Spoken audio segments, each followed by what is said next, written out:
Hello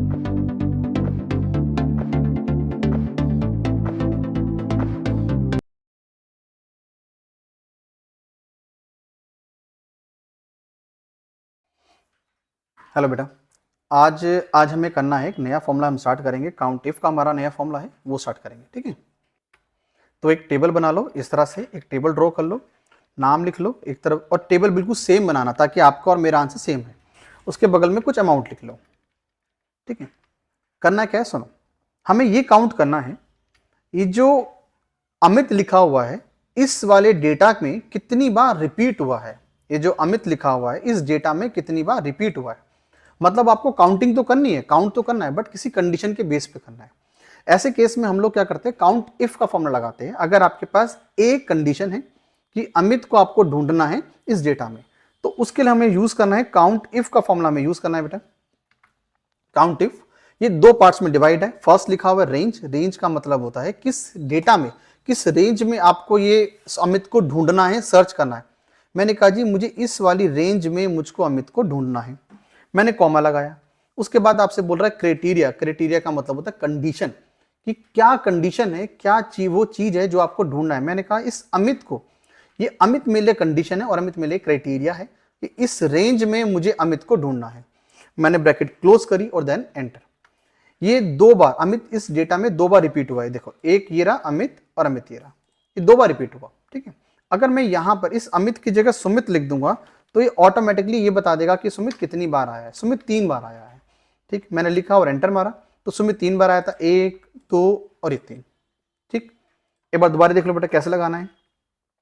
equals to हमने लिखा count if, हमने रेंज को जाके सिलेक्ट करा,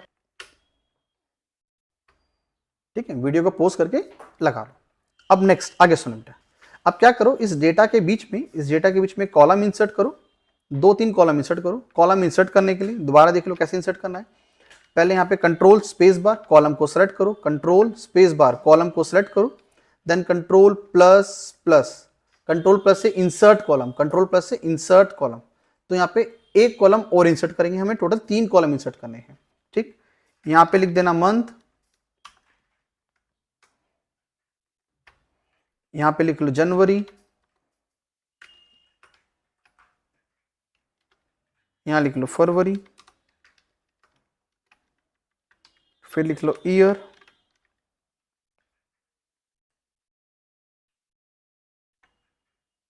बीस से 21। डेटा सिमिलर बनाओ ताकि आपका और मेरा आंसर सेम है, ताकि आपको लगे कि हमारा आंसर सेम है, ठीक है। यहाँ पे हम लिखते हैं फोन नंबर, फोन नंबर ऐसे ले लेते हैं 9900, 8800, कुछ भी ले लेते हैं फोन नंबर ना, इस तरह से फोन नंबर ले लेते हैं बेटा, ठीक। अब सुने क्या करना है, हमें ये काउंट करना है कि सुमित ने जनवरी के मंथ में कितनी बार, सुमित जनवरी के मंथ में आया है। पहले सुमित 3 बार आया था, सुमित जनवरी में आया है, सुमित फरवरी में आया, सुमित फरवरी में आया। हमें सिर्फ निकालना है सुमित जनवरी में कितनी बार आया है। मतलब अब पहले हमने, हमारे पास एक कंडीशन थी तो हमने काउंट इफ लगाया था। अब क्या हमारे पास एक से ज्यादा कंडीशन है, 2 या 2 से ज्यादा कंडीशन अगर हमारे पास हो तो ऐसे केस में हम लगाते हैं काउंट इफ्स। इक्वल्स टू हमने लिखा जी काउंट इफ्स, ठीक है। एस लग जाएगा, देखो इफ के आगे एस लग गया, इफ्स हो गया। अब ये बोल रहा है रेंज 1, क्या आपकी पहली रेंज कौन सी है जिसमें आपको लगाना है, सुमित को ढूंढना है। मैंने कहा जी ये वाली मेरी पहली रेंज है, रेंज 1, ये मेरी रेंज 1 है। कॉमा लगाया, कह रहा इस रेंज 1 का आपका क्राइटेरिया 1 कौन सा है। मैंने कहा जी सुमित, मुझे इस रेंज में क्या ढूंढना है, सुमित को ढूंढना है। मैंने कॉमा लगाया। फिर आगे बोल रहा है रेंज 2, कह रहा आपकी दूसरी रेंज कौन सी है। मैंने कहा ये मेरी दूसरी रेंज है, रेंज 2, ठीक। कॉमा, उसके बाद बोल रहा है इस दूसरी रेंज का क्राइटेरिया दूसरा कौन सा। मैंने कहा जनवरी, मुझे जनवरी ढूंढना है। मैंने ब्रैकेट क्लोज करी और देन एंटर, कि सुमित जनवरी में एक बार आया था। देखो सुमित जनवरी में एक बार आया था, लेकिन अगर मैं जनवरी की जगह फरवरी कर दूं तो आंसर हो जाएगा मेरा 2, क्योंकि सुमित फरवरी में 2 बार था, सुमित फरवरी, सुमित फरवरी। जहां पे आपका ये पूरा जोड़ा मैच करेगा वहां पे आपका आंसर आएगा। एक बात और, अगर आपने इस नेम वाली फील्ड को नीचे से सिलेक्ट करा है और ऊपर वाले को इस मंथ को यहां से सिलेक्ट कर रहे हो तो आपका आंसर गलत आएगा।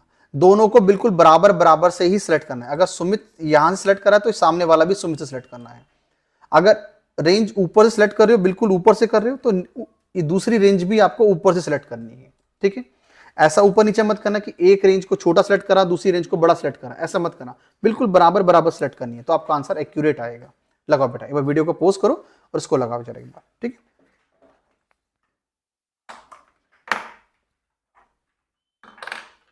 इसको हमने बोला रेंज 1, ये हमारी रेंज 1 है, ये हमारी रेंज 2 है बेटा।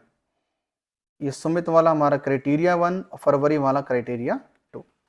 ठीक, वीडियो को पॉज करो और अभी लगाओ। तो लग गया होगा आप सबका। अब एक काम करो, एक क्वेश्चन आपको और दे रहा हूं, इसको लगाने के बाद आप एक क्वेश्चन और करें। इसको लिख लेना, बिल्कुल ऐसे बनाकर कॉपी में लिख भी लेना कि रेंज बना लेना, तीनों रेंज, और जैसे मैंने लिखा हुआ है इस तरह से आप भी लिख लेना। ठीक है, अब एक क्वेश्चन और करें बेटा। यहां पे लिखो ईयर और यहां लिखो फोन नंबर। ईयर में लिखो 2122 और फोन नंबर में लिखो 3300। ठीक, ईयर और फोन नंबर दोनों लिख लो। अब आपको इसका आंसर निकालना है, जहां पे आपको पूरा का पूरा जोड़ा मैच करेगा, चारों के चारों मैच करेगा, वहां पे आपका आंसर आएगा। क्या आंसर आएगा चेक करें कि आपका क्या आंसर आ रहा है। अब की बार हमारी 4 रेंज है, 4 रेंज है। अब की बार लगाओ जरा एक बार बेटा, इसका आंसर खुद करे। क्या आंसर आएगा आपको ये बताना है इसका, 1 2 ये आपको निकालना है। निकाले सर, वीडियो को पॉज करो और आंसर निकालो। हाँ जी, देखो कैसे लगेगा, एक बार देख लो। एक बार आपने लिखा equals to count ifs range 1, ये वाली हमारी पहली रेंज थी। अब की बार मैं ऊपर से सिलेक्ट कर रहा हूं और सबको सेम करूंगा, सेम तरीके से।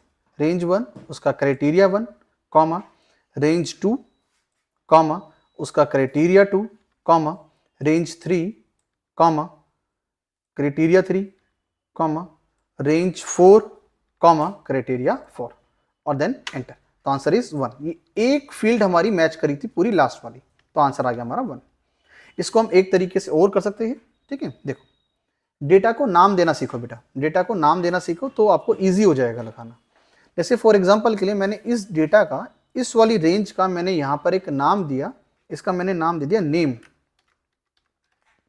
मैंने इसका नाम दे दिया नेम और मैंने एंटर प्रेस कर दिया, तो आज से इस डेटा का नाम पड़ गया नेम। ठीक, अब मैंने इसको ऐसे इसको सेलेक्ट करा, यहाँ पे मैंने इसका नाम दिया मंथ। नाम देने से बहुत फायदा रहता है, आपको सिलेक्शन बच जाती है। ऐसे ही मैंने इसको सेलेक्ट करा, सेलेक्ट करने के बाद यहाँ क्लिक करा, इसको बैक स्पेस करके हटा दिया। मैंने यहाँ पे लिखा ईयर और एंटर मार दिया। ये लिखने के बाद एंटर। आपको इनके बीच में स्पेस नहीं देना। मतलब फॉर एग्जाम्पल के लिए आपने यहाँ पे ऐसा लिख रहे हो रोल नंबर, स्पेस दे के लिख रहे हो तो ये काम नहीं करेगा, आपको इकट्ठा लिखना पड़ेगा। अगर कोई नाम देना है तो आपको वो इकट्ठा, स्पेस नहीं होना चाहिए नाम के अंदर। मैंने लिखा ईयर और एंटर। ठीक, इसको मैंने सेलेक्ट करा। अब जैसे इसमें लिखा हुआ है फोन नंबर, तो मैंने लिखा फोन नंबर, लेकिन विदाउट स्पेस लिखूंगा बेटा। फोन और नंबर मैंने विदाउट स्पेस लिखा और एंटर मार दिया। हमने चारों फील्ड को एक नाम दे दिया। अब देखो, अब इसको कितना इजी हो जाएगा लगाना।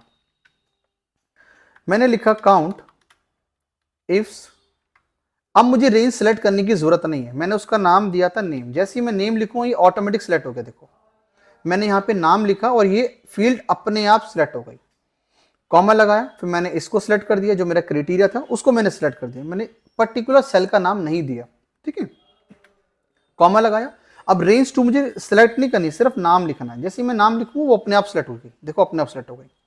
कॉमा, उसके बाद criteria 2, comma year, comma criteria 3, उसके बाद range, the next range is phone number. ये सिलेक्ट हो गया, कॉमा और उसका क्राइटेरिया 4, ब्रैकेट क्लोज करा और एंटर। आंसर आ गया। देखो कितना बढ़िया लग रहा है देखने में। तो फॉर्मूले को नाम देना सीखो, डेटा को नाम देना सीखो। डेटा को अगर आप नाम देते हो तो बहुत चीज़ें आपकी सॉल्व हो जाती है। ठीक है, लगा लो बेटा।